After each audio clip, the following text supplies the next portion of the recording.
wanted to be against a certain way of painting. Artists have always been accused of being decorative. I just went to the extreme.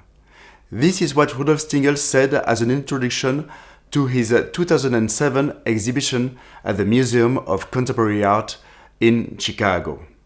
When I lived in New York at the turn of the millennium, I saw Rudolf Stingel at every exhibition opening of his representative gallery, the Paula Cooper Gallery. As far as I know, he had 2 studios at the time, one in Los Angeles and one in New York, and he never failed to make the trip even if he was in LA.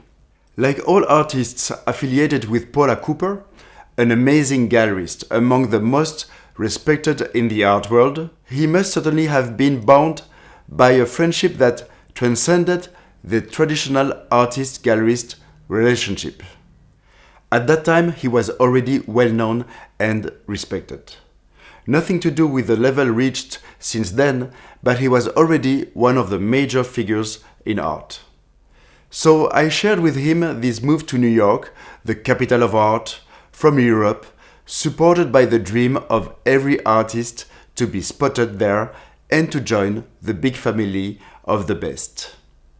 He came from Italy and I came from Switzerland, neighboring countries. Moreover, he came from northern Italy, hence his German nickname, and he sustained interest in images related to memory, childhood, introspection, which will mark his work throughout his career.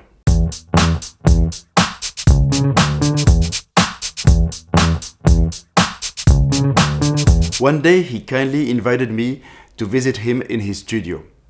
If I remember correctly, it was located in the Starre Lehigh building on West 26th Street between 11th and 12th Avenues. A huge brick building with wide strips of windows, rounded corners, filled with artist studios, galleries, and offices of fashion designers. His work of the moment was linked to the landscape of his hometown, Merano, located in South Tyrol, Italy. It is covered in snow in the winter and, obviously, you can ski there. Using mounting shoes that he dipped in acid, he worked on large white polystyrene sheets in which he left footprints like those left in the powder snow in winter during walks. They were amazing paintings that resembled snowy landscapes marked by human presence.